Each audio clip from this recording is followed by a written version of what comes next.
My name is John Crichton. My name is John Crichton. My name is John Crichton. Look upward and share the wonders I've seen. Sex. Gianna. Sex does it. For you. For everyone. Sex. With you or with him? Whatever. Hello, and welcome to episode 4 of the ScapeCast, your guide to the wonders of Farscape. I'm your co-host, Lindy Ray. And I'm Kevin Batchelder. On this episode of the ScapeCast, we will have an introduction to Pilot and Moya, a great segment on fan music videos, or vidding, as many of you know, our regular features with news and trivia, and of course, we'll hear our listeners' answers to the question of the week from last time. This show's spoiler level is... Season 2.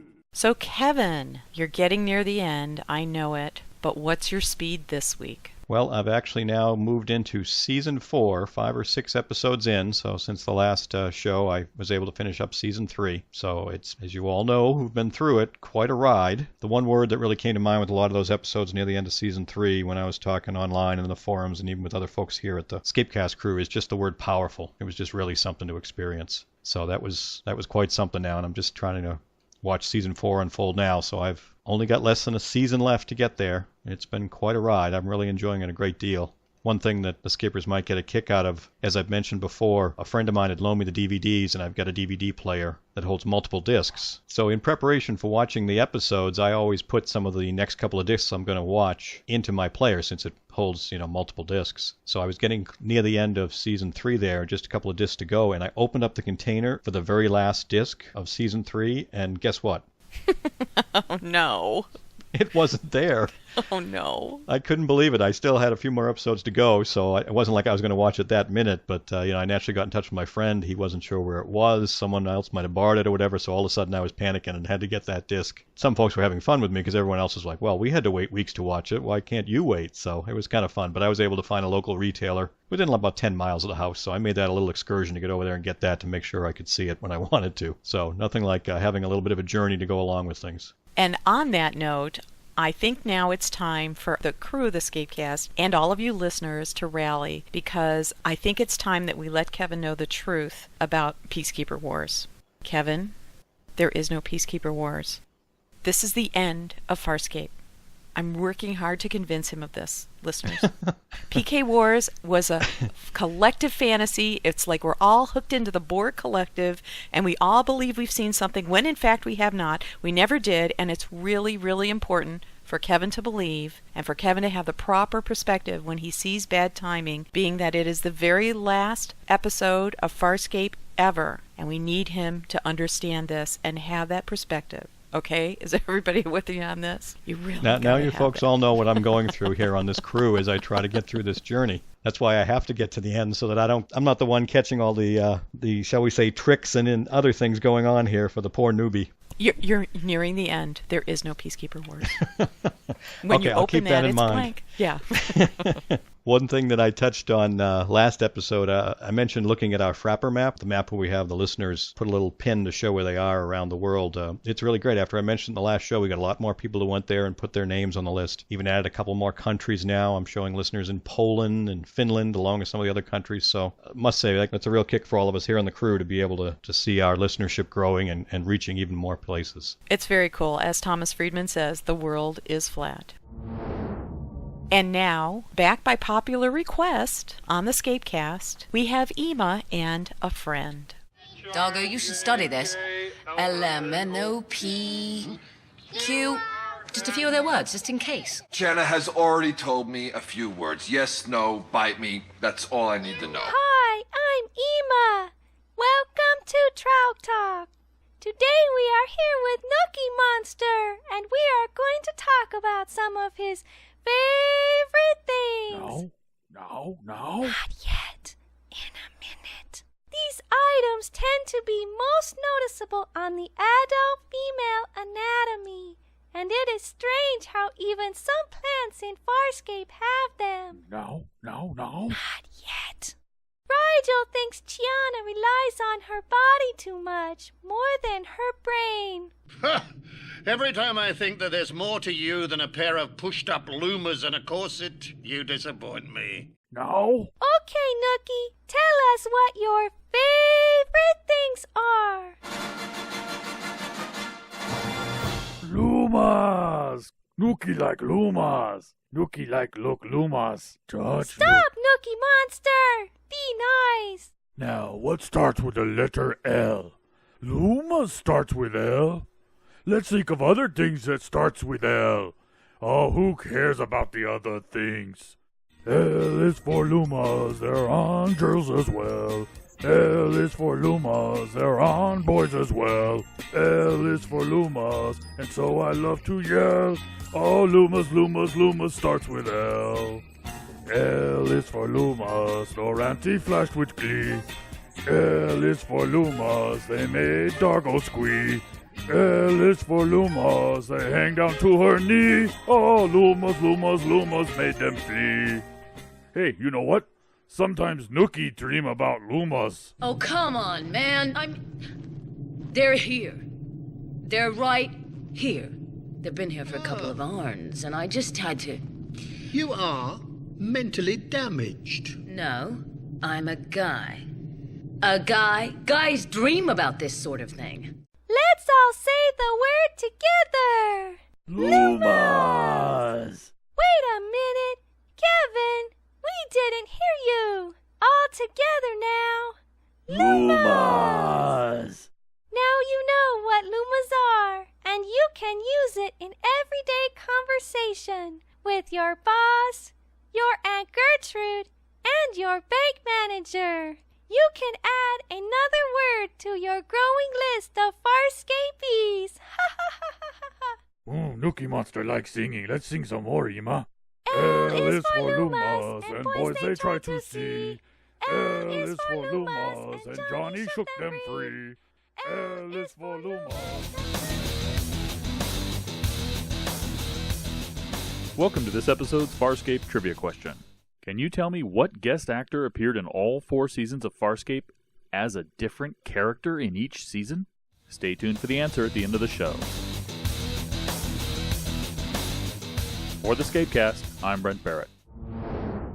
Kevin, last night, the spousal unit, the boy and I, went and saw this really cute movie called Over the Hedge. It wasn't exactly a sci-fi movie unless you consider talking animals sci-fi, but Shatner is in it and he plays Captain Kirk. Well, actually he plays himself playing Captain Kirk, and it's pretty funny. He's one of the possums. This movie was funny the whole way through. We laughed through the entire movie, and it had some very interesting surprises because it changed around the punchline, and it was very surprising and not quite what you would expect. The audience there was also really cool. We saw it in downtown San Jose, and this weekend, Memorial Day weekend, is BayCon here in San Jose, which is sci-fi, fantasy, anime, mostly fantasy and anime. So there were people from BayCon in the audience, there were families with kids, there was us, and everybody was laughing and having a really great time. So my personal recommendation, if you get a chance, go see the movie. It was really cute. And just to let everybody know, too, Lindy is not a Cylon or anything. She regularly talks about her family that way as far as spousal units and the boys. So it's not just for the show. I hear that, too, on the regular stuff as well. Yeah, you know, that's what they are. I'm really not a Cylon.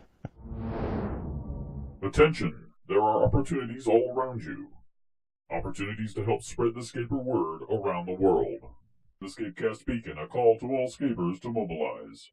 Lithium Doll's Sweet Charity Program raised over $2,000 earlier in the year. Her charity allows fans to bid on the talents of artists, and the winners are presented with an original fan fiction, drawing, wallpaper, video, or other work of art. Lithium Doll has announced that she will run the charity again in the coming months, so head on over to her site and check it out. In a recent newspaper interview, Brian Henson stated without a doubt that he believes more Farscape will happen. The Beacon is asking you to write to Brian Henson and thank him for his continued passion for and support of Farscape. Farscape Canada is looking for a few good scapers. Contact Farscape Canada if you would be willing to help at the Farscape table at the upcoming Timeless Destinations convention. In exchange, you will receive a 10% discount on admission to the event. Check our show notes for more information. This has been the ScapeCast Beacon, a call to all Scapers to mobilize. And now we have an introduction to Pilot and Moya, written by Wendy Hembrock and Denise Gideon.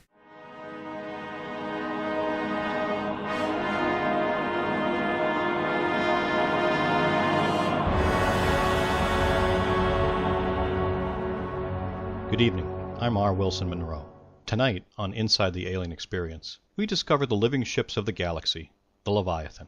These silent and mysterious beings voyage the farthest corners of the universe alone or with a navigator, the pilot. Leviathans are biomechanoid ships, massive in size and intellect, to perform the complex calculations to navigate through space and time in the process known as starburst. We met up with two icons of the uncharted territories, the renegade Leviathan Moya and her navigator pilot. This pair escaped from the Peacekeepers and eluded their captors for years. We go inside the world of Moya and pilot to learn about their relationship, their passengers, their daring escape from the Peacekeepers, life as fugitives, and the Leviathan's rare pregnancy. Leviathans do not normally communicate directly. Pilot normally functions as Moya's intermediary. But, since the conclusion of the Peacekeeper Wars, Moya felt compelled to speak about their story. With the aid of Kehenu, one of the species that gave Leviathans a soul, Moya is able to speak for herself about these historical events.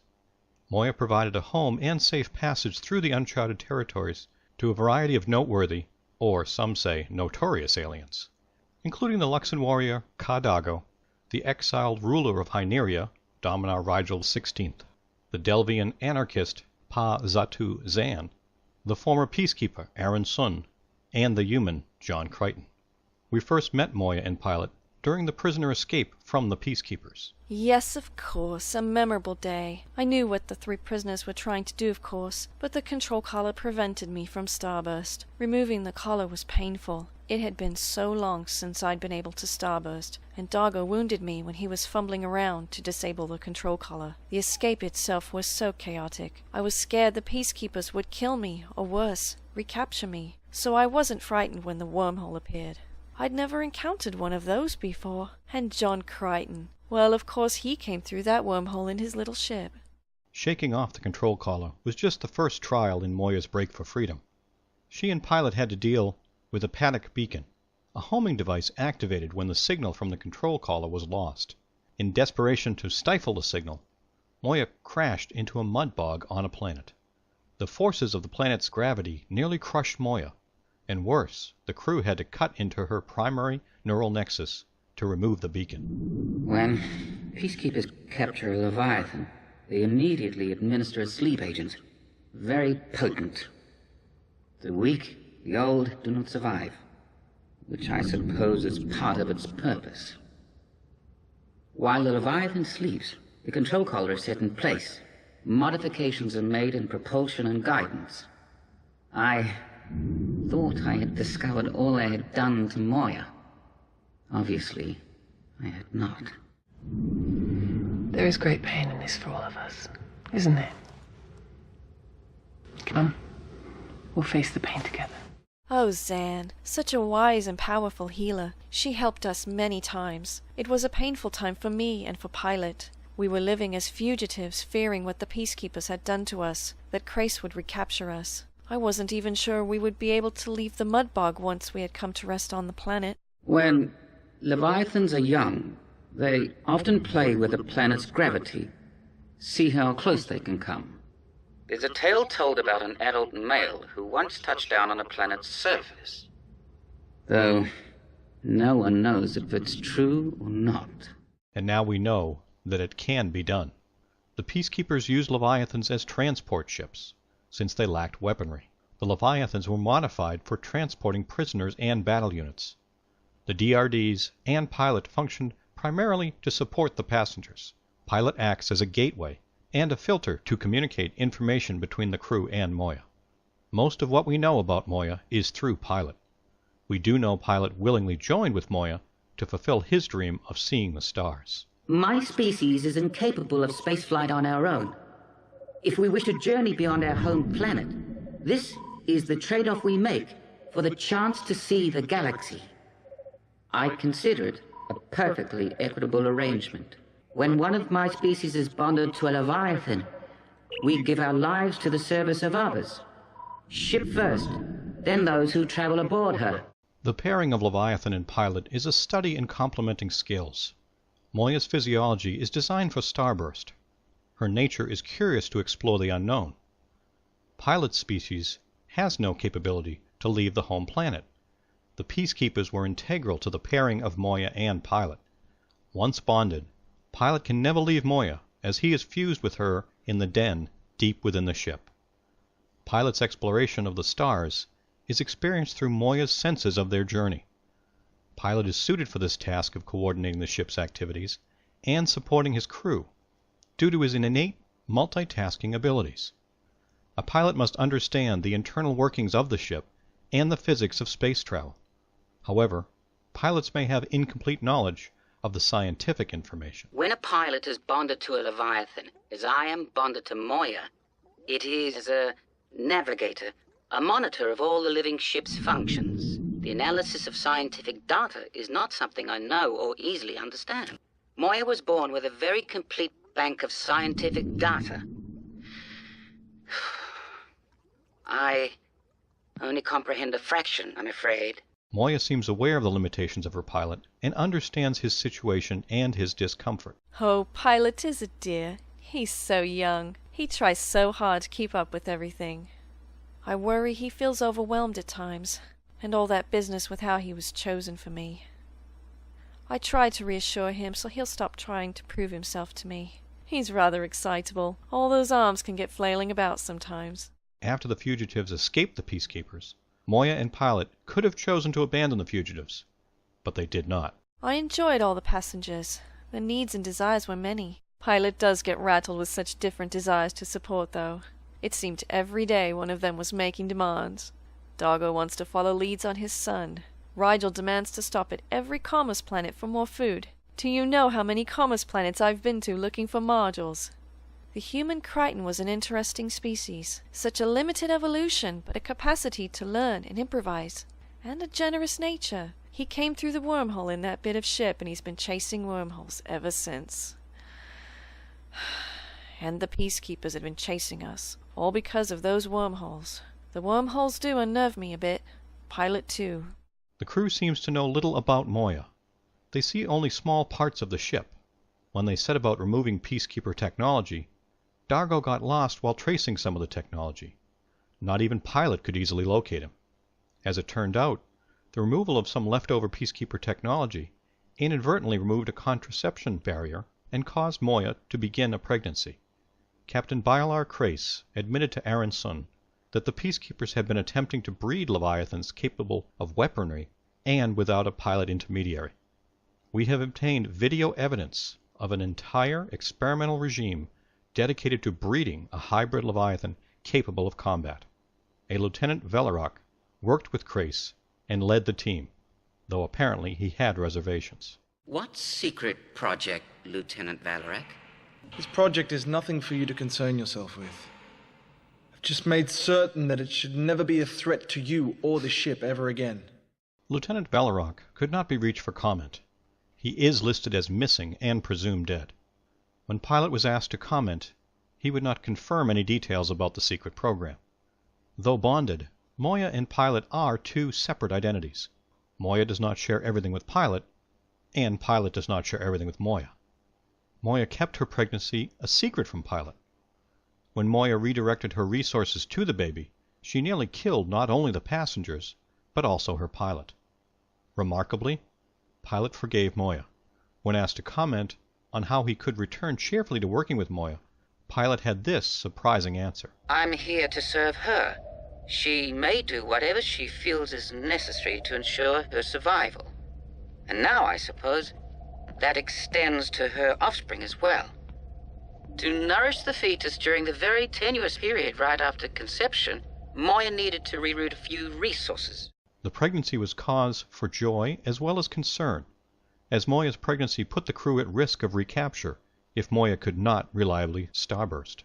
The crew even considered abandoning ship, which pushed Moya into an impulsive decision to attempt starburst. The decision placed herself, Pilot, and the entire crew in jeopardy. We should not have attempted starburst when we did. Our insecurities have brought us to this place. Well, Pilot can amplify things a bit, can't he? The pregnancy was indeed stressful. I suspected there was something wrong. The birthing process was a mystery to Pilot. He had to sort through Moya's databanks to figure out the birthing cycle. And alone, Pilot would not have been able to birth the baby. The baby could not get through an external vent due to the weaponry. Gianna helped figure out that the baby's first instinct to fire its weapons would help break free of Moya. But the crew was understandably wary of the unknown Peacekeeper Leviathan hybrid. When we found photos of baby Talon for this story, it was immediately apparent the baby was not a normal Leviathan. Moya's offspring bore the red and black colors of the Peacekeepers, with a sharper and more aggressive design than the smooth contours of his mother. And most shocking, the ship was covered in weapons. The Peacekeepers have altered its genetics, created a ship that is part Leviathan, part attack vessel. Talon was so different, so remote and aggressive. I couldn't talk about anything without tension between us. Pilot and I turned to Aaron Sun for help, the only person who might understand Talon's conflicting nature. Aaron and Pilot share Pilot's DNA. They have a connection that formed into a deep bond. I hoped she could reach Talon with his divided nature. Aaron connected with Talon from the moment she went aboard. Can't fully explain it, Pilot, but the ship and I seem to have reached a bit of an understanding. Moya, too, is encouraged. Communication with her offspring is improving. She thanks you, Officer Sun. I found it difficult to understand Talon. Talon was partly Peacekeeper, the race who enslaved me. I sympathized with his conflicted nature, but it was unknown to me. I wanted him to reject his aggressive Peacekeeper nature. I expected too much. He couldn't do that. It was a part of him. Erin knew what that was like.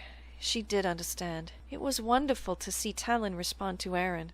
Talon was certainly welcomed with as much pride and wonder by Pilot and the crew as by Moya. The rocky start Aaron Sun began with Talon was disrupted by Bailar Crace's kidnap of young Talon. I've seen very little that is good in Peacekeepers. Lieutenant Velarak and Aaron Sun seem to be rare exceptions. But Crace, he had such a wild look whenever he talked about Talon, and he took Talon away so young. My son is named after Aaron Sun's father, you know, another Peacekeeper. Erin never knew her father. She knows that her parents conceived her in love, though, not just bred for combat, so she was special. Talon is special and challenged. Well, males are always a handful, aren't they? Of course, Crace could never have gotten his hands on Talon if that Hynerian... We regret that more of Moya's comments could not be aired at this time, due to an ongoing legal dispute between Dominar Rigel and the crew. The producers will air more of Moya and Pilot's fascinating story when the injunction is released. Moya and Pilot couldn't function without the other, and neither would choose separation. They are family. Moya and Pilot are imperfect partners, helping and supporting each other, yet sometimes causing pain to each other. But both offer something the other needs. They have chosen to remain bonded, traveling through the vast universe together forever.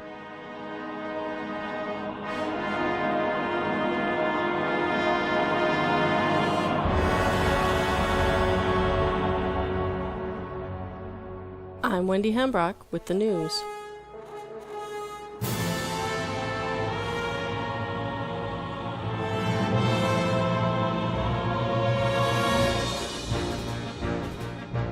The Spacey Awards were announced on May 27th, and the winners are Favorite Movie, Serenity, Favorite TV Show, Battlestar Galactica, Favorite Ensemble Cast, Stargate SG-1 Season 9, Favorite New TV Character, Lieutenant Colonel Cameron Mitchell, played by Ben Browder. Mitchell barely edged out the other Stargate SG-1 character Vala, played by Claudia Black, and Smallville's Brainiac, played by James Marsters. Check the link in our show notes for the winners in all the other categories. The upcoming Star Wars Episode 3 Evolution series of trading cards will include a Governor Tarkin card signed by Wayne Pygram. Wayne joins other first-time signer Hayden Christensen, who played Anakin Skywalker, and several others for authentic autographed cards. And for those wanting to complete their Tarkin collection, one ultra-rare signature card from the late Peter Cushing, who played Grand Moff Tarkin in Star Wars A New Hope, is available. It should come as no surprise that Sin City loves Farscape. A recent USA Weekend article surveying popular TV DVD rentals listed Farscape among the most popular rentals in the Las Vegas area. The TV critic for the Las Vegas newspaper said that because so many TV shows are set in Vegas or travel and food shows profile the city, that folks who actually live there need the next flashiest thing, which is why sci-fi like Farscape or cartoons like Justice League and South Park are so popular. Well, in the case of Farscape, I hope that what happens in Vegas doesn't just stay in Vegas. Now for the convention report. Gigi Edgley and Kent McCord are scheduled to be at Shore Leave 28 in Baltimore, Maryland, July 7th through the 9th. We have 2 crew members to send Scaper birthday greetings to in June. Happy birthday to Anthony Simcoe on June 7th. Happy birthday to Virginia Hay on June 19th. Paul Goddard, who played Stark, has a new musical CD release. You can order the CD, called Move, online. Order by June 10th and you can have your CD autographed and personalized by Paul. Paul wrote and arranged all the music on the CD, which includes 11 songs, one that actually features Claudia Black on vocals. If you like jazz piano or smooth jazz, this album will be of interest to you. The music also has some electronic elements too, but overall feels like smooth jazz. Very modern and up-tempo. Check the link in our show notes for samples of the songs on the CD. And finally, the Farscape prop and costume auction has ended. Aaron's son's green zip shirt was auctioned for $1,259. John Crichton's black leather pants, $4,850. John Crichton's black t-shirt, $300. Owning a piece of Farscape memorabilia? Priceless. And that's the news. I'm Wendy Hembrock for the ScapeCast.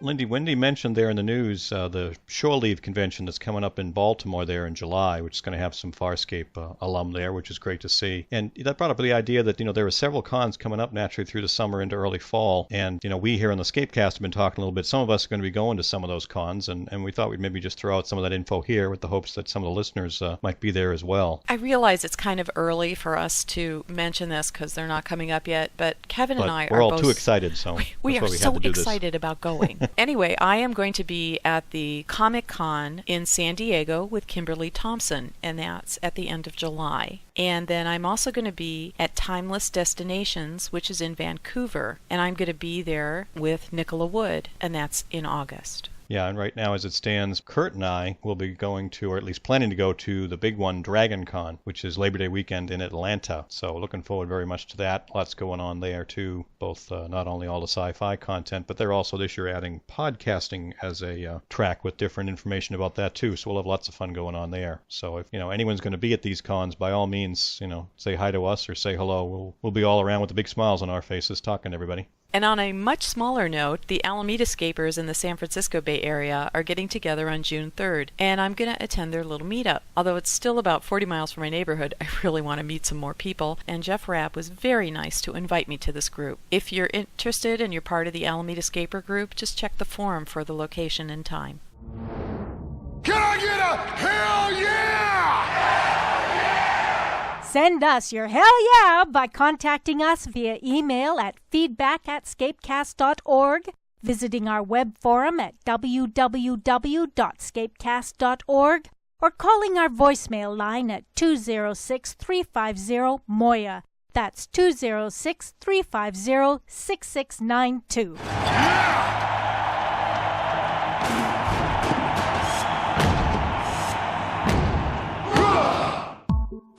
Farpoint Media.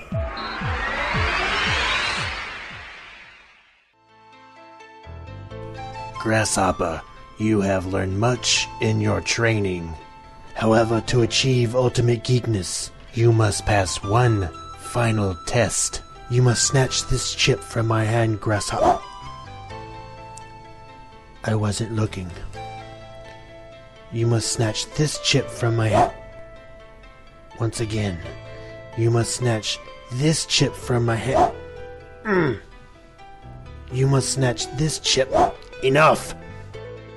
Learn to be a true master. Visit geekfuactiongrip.com. Hi, this is Lithium Doll from the UK, and you're listening to the ScapeCast, your guide to the wonders of Farscape.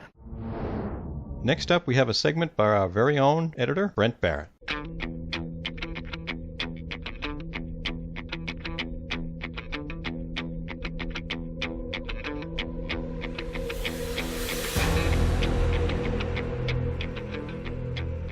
Hi, folks. This is Brent Barrett.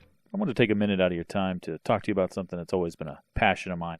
Farscape has always provided a wealth of inspiration for creative folks in the fandom, from fan fiction writers to wallpaper and freehand artists. All creative endeavors have offered Scapers endless hours of enjoyment and personal interpretations of the Farscape universe.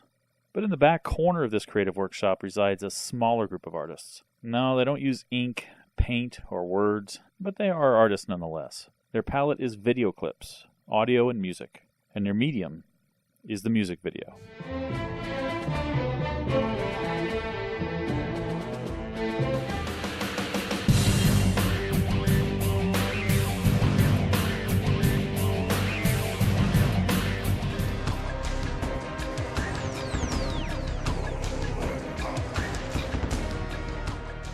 So why music videos?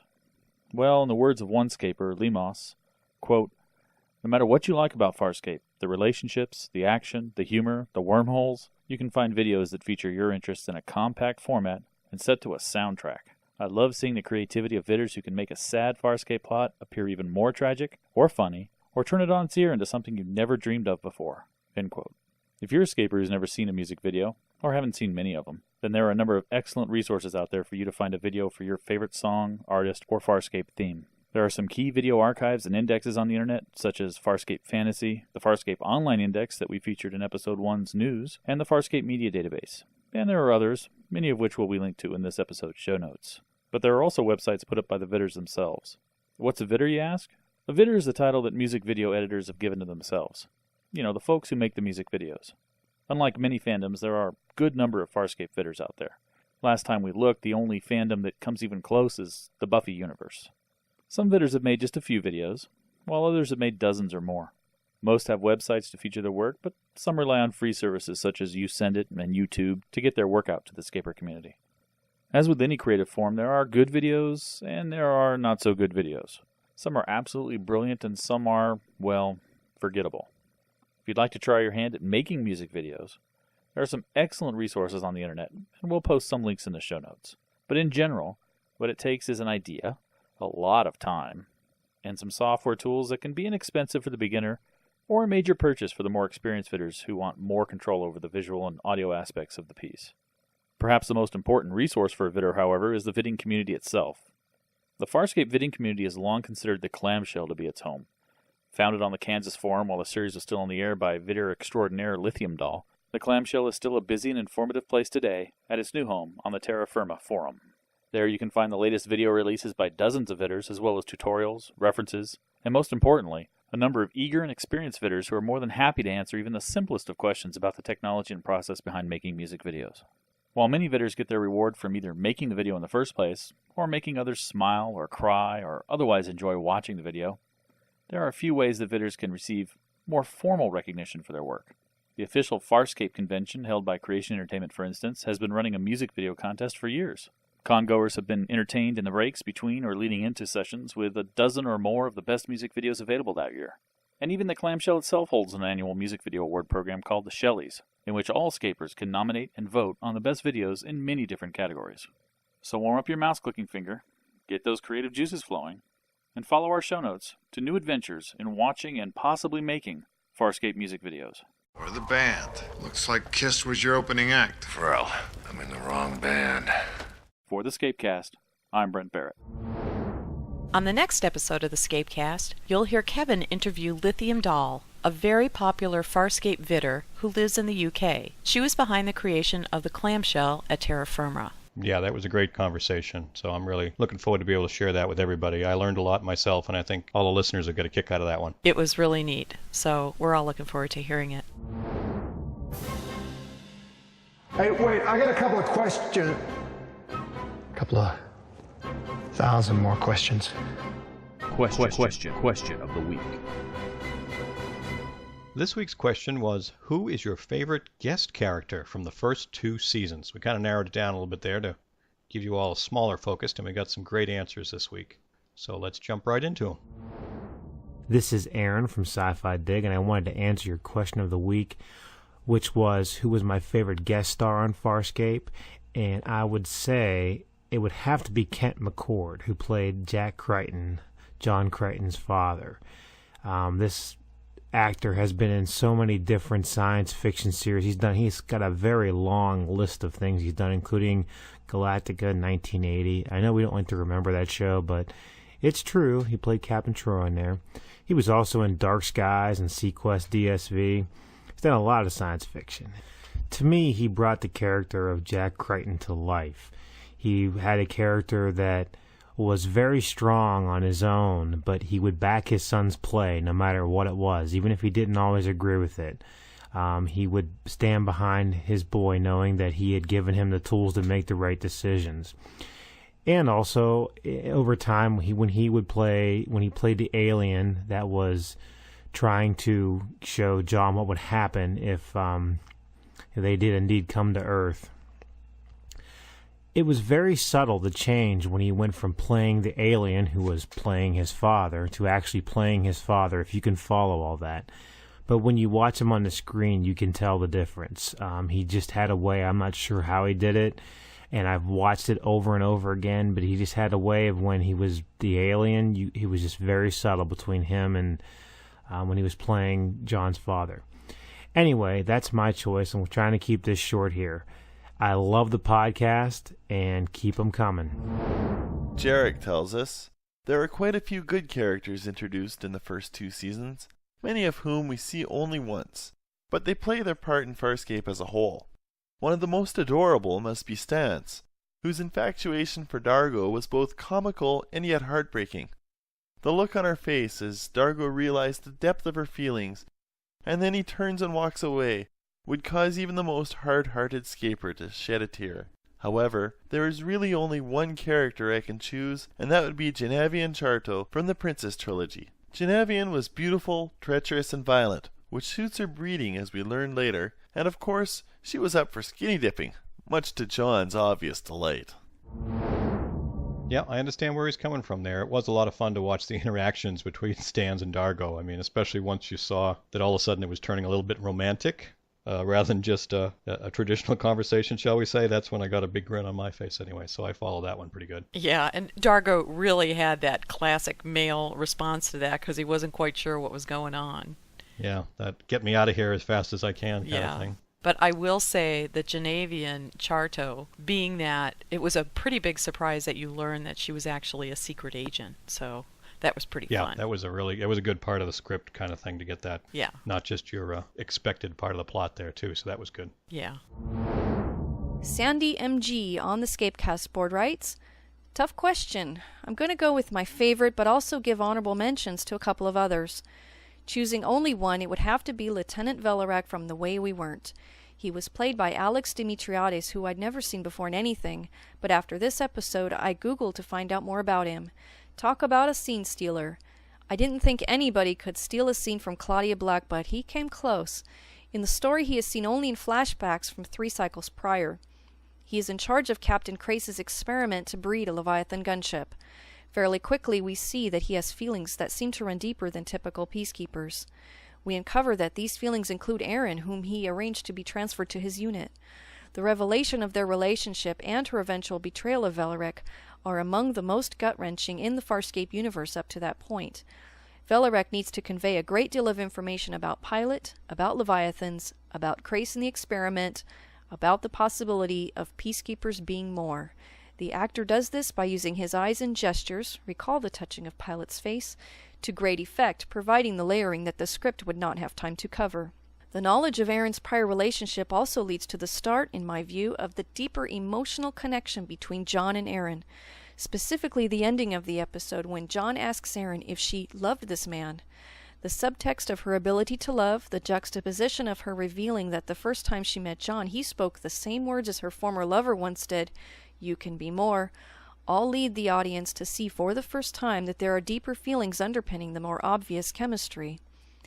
This answer would not be complete, however, without 2 honorable mentions. First, Gunslip. I mean, Gruntlick. No? Okay, I'm talking about Hugh Caseburn portrayal of Grunchlick in the Season 2 ender Daimi Dichotomy. He was especially outstanding when he was portraying himself being controlled by Scorpius. This twice-removed characterization was wonderfully creepy to watch. The second honorable mention is for Kent McCord, who played Jack Crichton as well as Ancient Jack. He is my favorite guest character spanning the entire series. Faced with the most outrageous situations, such as those in Won't Get Fooled Again, he played it dead straight. This gave the humor an edge that I believe ultimately came to define Farscape. Well, I thought that the Valoric was very cute. Cute? Yeah, I just thought he was cute. Okay, there's a phrase that didn't come to my mind, but I think I understand what you mean. I know that the one of the characters they talked about here in this reply, Grunchlick. Not even sure how it's pronounced myself, but I read in one of the Farscape books there, the Illustrated Companions, how the producers really liked how that came across. The actor, the way they brought that out, so they actually added some more stuff for that character, which was great to see it, kind of being able to be flexible on what they had and use a little more of it. So that was great to see. The great thing about Farscape and the powers that be is the fact if they see something that's really working, they're willing to go for it and let it keep going. I mean, after all, Chienna was only supposed to be in that 1 or 2 episodes, and look how far she came, and I thought it was totally great. This was posted by LNS. Oh, good question, and another difficult one from the 2 whole seasons. There's been too many great guest characters to choose from. Okay? I adored Stans from the first season episode The Flax. Remember him? He was actually a she, female of his species, and considered quite the Zenitan beauty at that. And this was revealed to us at the end of the episode. But I like to refer to Stans as a he, 'cause it's funnier that way, especially given his interaction with Dargo throughout the episode. And Dargo's face when he confessed his love to him was priceless. I would have loved him to come back for another episode. He was just so funny. The one, the only, Maldus. I'd say Braca comes in a close second, but Maldus kicked ass, really forcing Zan into doing something that she didn't want to do. Phased out, Dublin. Well, I have to say that I did not like Maldus at all. He was just too creepy. Yeah, but that's part of why, I wouldn't say I liked him, but part of the fact that he was a definite villain through and through. I mean, there's no gray areas there, unlike some of the other ones sometimes where they had a purpose or whatever. I mean, you just got to hate him, period, which was kind of fun. Well, I'd be interested to find out if any of the listeners thought that there was anything redeeming about Maldus. Did he move our story along? Did he help our characters? I do think he did have some effect on Zan, and that was discussed in the last ScapeCast when we did the character review of Zan and how she had to make some choices that were very difficult in order to defeat him. But other than that, I just saw him as something that was there just to be mean and to fight, not really much else. Yeah, I mean, it showed, though, a chance for the crew, kind of the bonding part of things, to get through something together by being able to use, in this case, Anne and some of her abilities. So maybe not one of the ones up there on the big character development side, but certainly some fun to watch them have to figure out how they're going to get out of this one. Ooh, my favorite guest alien has got to be Natira, the blue latex praying mantis who runs the Shadow Depository in the Liars, Guns, and Money trilogy. That shot of her walking on those high heels and insecty legs up to Dargo squirming on the floor. Then she starts talking with that seductive and menacing voice. Natira makes quite a first impression. Talk about sexual predator.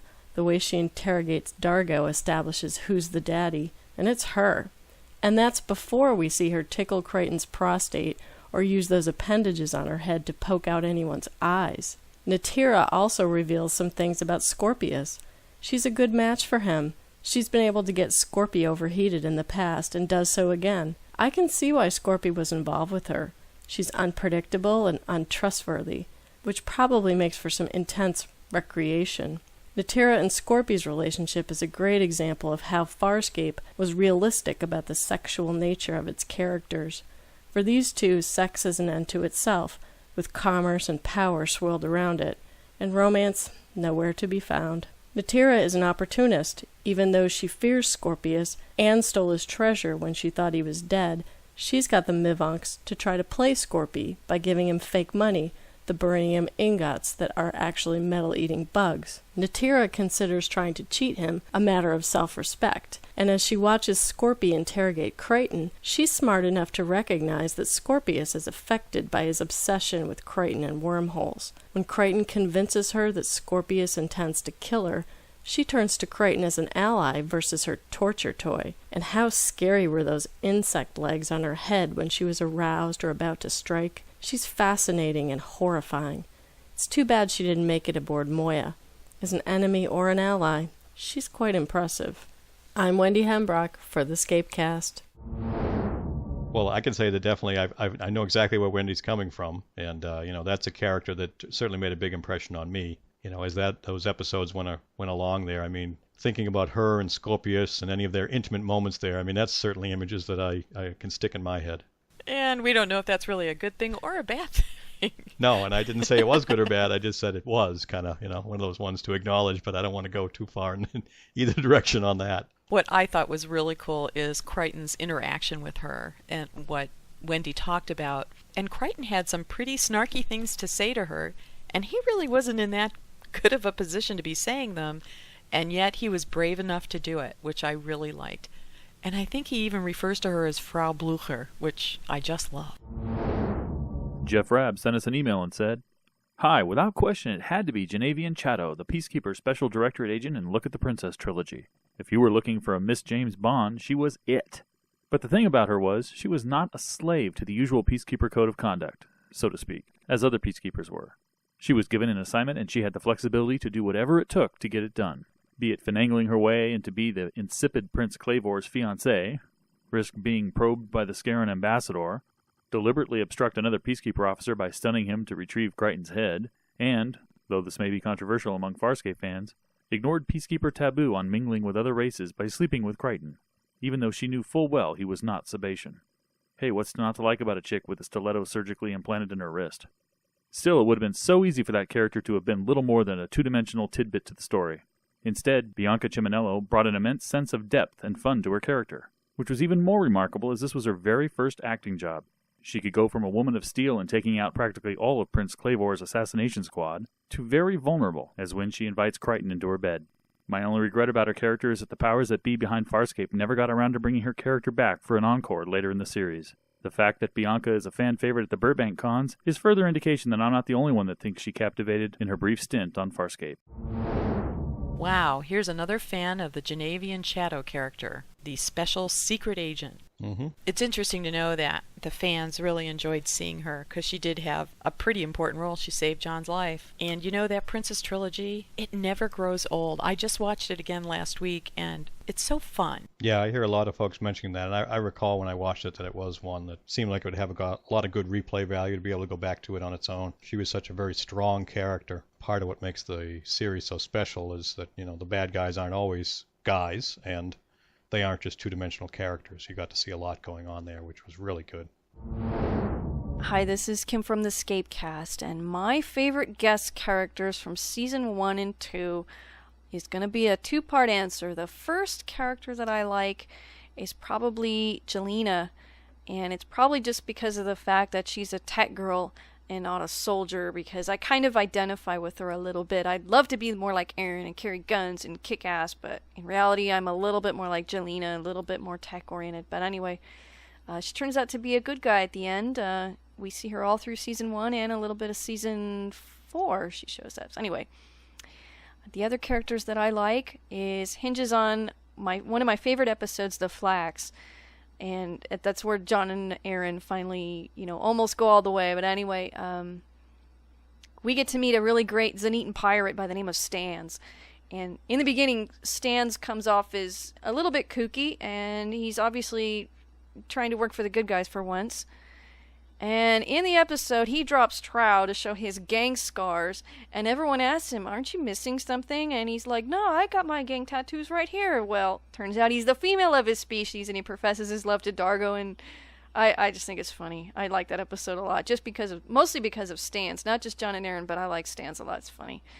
And let's see, the other characters that I like is probably Bikesh, who we first meet in Throne for a Loss.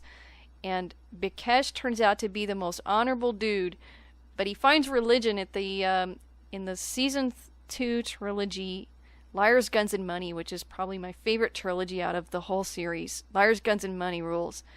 And you see Bakesh come back, and at first he doesn't want to help John out because he's found the religion of the Writ of Taru, and he's gone religious, and he's not going to be violent anymore. And John finds his gauntlet and finds a way to bring Bakesh back and sticks the gauntlet on him, and Bakesh really turns out to be quite the soldier, even though he's a religious. But he's probably more like Zan now, a warrior, even though he tries not to be. But I love how when he finally makes his exit at the end of Liars, Guns, and Money, he says, "Thank you for teaching me how to kill again." And that always sticks with me. When I think of Bakesh, that's the line I think of. So anyway, those are my favorite guest characters on Farscape. Kevin, Kim reminds me a lot of you because she never really picks just one. Yeah, that's definitely very true. Yeah, there's a definite identity there, because when I see her posts, even aside from the ScapeCast crew stuff, it's like, that's just the way I was thinking of it. But that's why I say it's a classic kind of Scaper answer, in that you can't always just pick one, or you don't want to because there's too many other good choices, and she does a good job of summarizing that right here. Yeah, and again, the mention of the same strong characterizations that we've heard before: Jelena, Stans, and Bakesh. 3 great characters. It's so hard to pick one, as you said. So speaking of that, Kevin, do you have a favorite? Well, yeah, I would say the one that stands out to me, as we talked about, was back from the one with Natira. The whole Scorpius and her visual, again, is just going through my head. I mean, that's, when you say impression, that's what I think of. I mean, visually, the character, the way she played it, the way she played Scorpius, the way John tried to stand up to her when he had no way to be able to do it. Yeah, that was a lot of impression in terms of a character that I remembered quite a bit. And one thing else I'd like to mention, as an actor, it takes a lot of guts to be wearing that kind of outfit that shows everything and still have the confidence to play that part. I admire that a lot. What about you, Lindy? Well, it's interesting because my favorite character wasn't mentioned by anyone, and it's Furlough. I immediately took to her when I saw her, and I don't know if it's because I, was an engineer at a time when not a lot of women were engineers, and this was a strong woman who was very technically astute, and she was playing this role, and it was a very strong character. Question of the week.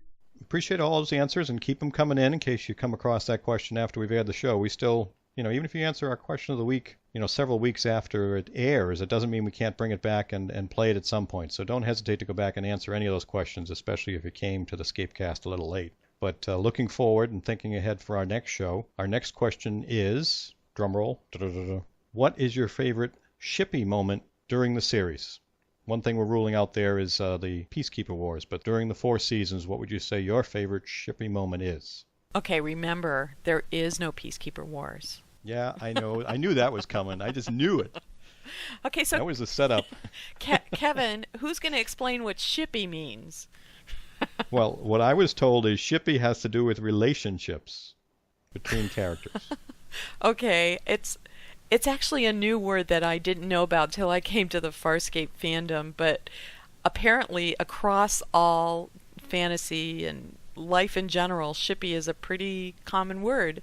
So if there's any newbies out there who don't know, yeah, it's a relationship. And it's not necessarily romantic, is it? No, not from what I've been told. I mean, a lot of people naturally gravitate towards that, but it's really the way 2 characters and how they involve in their relationship. So it could be any 2. So that's the great part of it. You can take it in whatever direction you want to. So good luck with that, everybody.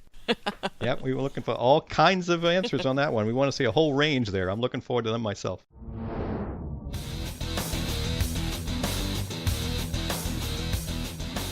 Welcome back. Are you ready for the answer to the trivia question? Here we go. I asked you what guest actor appeared in all 4 seasons of Farscape as a different character in each season. Well, the answer to that question is, of course, Francesca Buller, a.k.a. Mrs. Ben Browder. She appeared in Season 1's Bone to be Wild as Em Lee, Season 2's Look at the Princess trilogy as Rona, Season 3's Scratch and Sniff as Raxel, and in Season 4 and PK Wars, she appeared as War Minister Akna. For the ScapeCast, I'm Brent Barrett. This ScapeCast has been brought to you by the word Lumas. Hi, and welcome back. We're getting ready to close out this episode of the ScapeCast, and I want to make sure that everybody also continues to listen, because in a future episode, we're going to have a crew chat, so you can get to know different members of the crew a little better, and we'll be sharing our thoughts on various scapery topics. That'll be a lot of fun. Looking forward to that. Normally here at the end of the show is when you hear us mentioning all the different ways you can contact us, but we're not going to go through all those at this point. We've pretty much bombarded you with that. Most of you know what that is, but we do want to just reiterate how important it is that you give us any feedback you can. We're really happy. We're increasing our membership on the forums, and there's lots of interesting conversations going on, which is very cool. And we do also appreciate all the answers to the question of the week, but we want to hear more of your thoughts in general. So along with our regular question of the week, we're also starting a new, I don't know if we're going to call it a campaign, Lindy, but at least a really targeted question. We've got a question that we want to hear your answer, and I stress the word hear. And that question is, what is Farscape? That's a pretty broad question.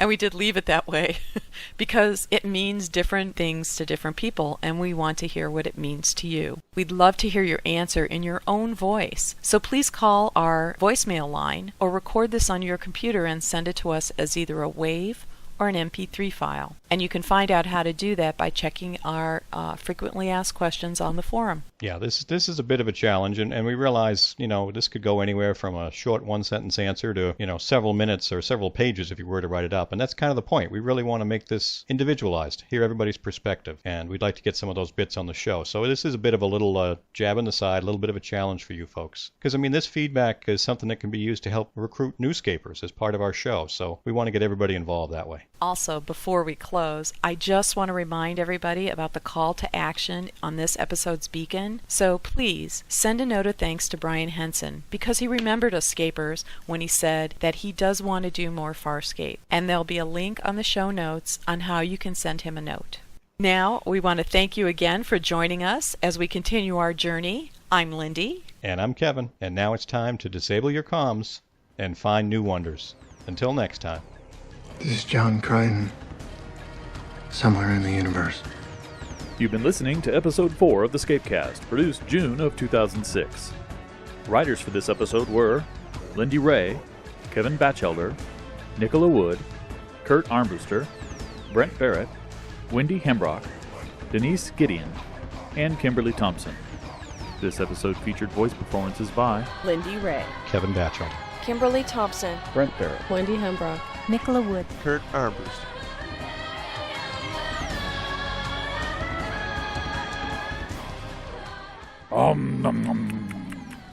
Lumas. Jesus Christ, that hurt my feet. For the entire ScapeCast crew, I'm Brent Barrett.